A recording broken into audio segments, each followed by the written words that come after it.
The Promised Neverland. Ça vous dit quelque chose? Ou même vous voyez totalement ce que c'est. Et vous avez peut-être lu ou vu l'anime en entier. The Promised Neverland, c'est un manga shonen créé par Kaiju Shirai le 1er août 2016. On suit la vie de 3 enfants orphelins. Emma, Norman et Rei. C'est un des rares mangas qui a comme personnage principal une femme. Éduquée par Isabella, ou plutôt maman, de nombreux orphelins habitent l'orphelinat de Grassfield House. Et un jour, ils découvrent que maman coopère avec des démons.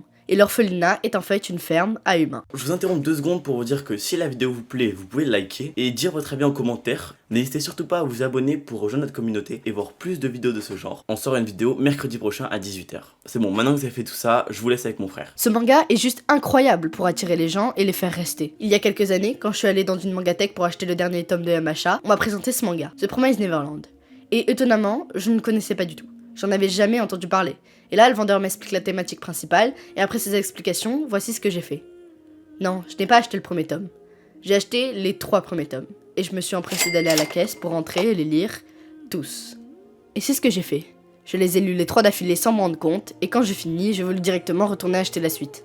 Tous ceux qui ont lu le manga comprendront. Tout est fait pour pas que tu t'ennuies du début à la fin, et tous les personnages, et je dis bien tous les personnages sont hyper attachants. Même lui là. Coucou. L'auteur de The Promised Neverland, ce génie-là, Kaiju Shirai, est né dans la préfecture de Gifu. En fait, c'est pas son nom, c'est un pseudo. Mais moi, je voulais absolument savoir son nom. Et après de longues recherches...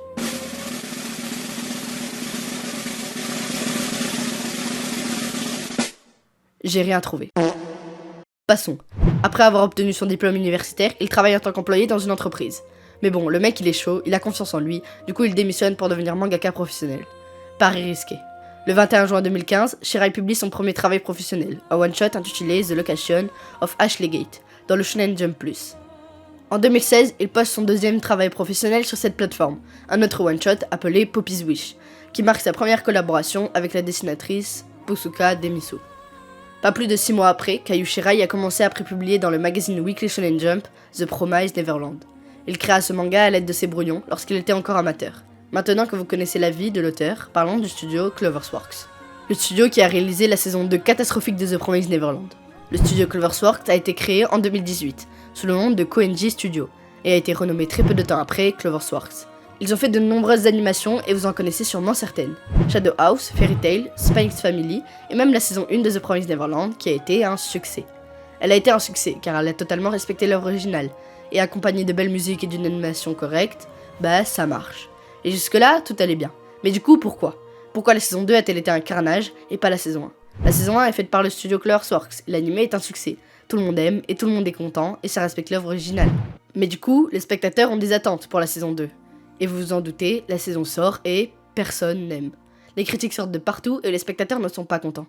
Mais pourquoi la saison est si nulle? Eh bien, c'est parce que sans raison, le studio Cloverworks a rushé la saison 2.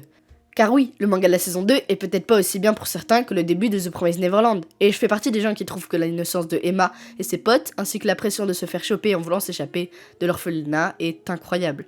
Mais ça ne veut pas dire que la deuxième partie du manga est nulle, bien au contraire, c'est aussi un chef-d'œuvre.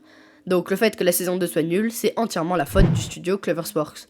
Depuis la sortie, aucune nouvelle, et on est déjà en 2024. Il serait temps de refaire la saison 2 pour faire profiter ceux qui ont la flemme de lire le manga. Car nous, les fans du manga, quand on a décidé de prendre notre abonnement Crunchyroll pour voir la saison 2 de The Promised Neverland, eh bien on voulait voir la saison 2 de The Promised Neverland, et pas un vieux remix tout pourri du studio Cloverworks.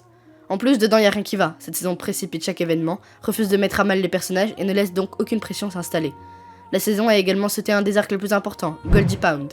Dans l'animé, ils ont oublié ce beau gosse, Yugo. Ouais, pas mal. C'est une catastrophe. Je vais vous conter le manga. Emma et ses frères et sœurs découvrent un refuge. Le refuge B0632 et Yugo. Ils découvrent aussi une salle secrète avec des armes, puis ils partent chercher Minerva. À une dispute, Emma se fait kidnapper et retrouve plusieurs enfants dans un village, Goldie Pound, ainsi que des démons. Voyons les similitudes avec l'animé. Yugo, disparu. La salle avec des armes, disparu. Le village, disparu. Les enfants, disparus. Et les démons, disparus. Conclusion, ne regardez pas l'animé, lisez le manga. Si t'es resté jusque là, tu vas pas partir sans t'abonner.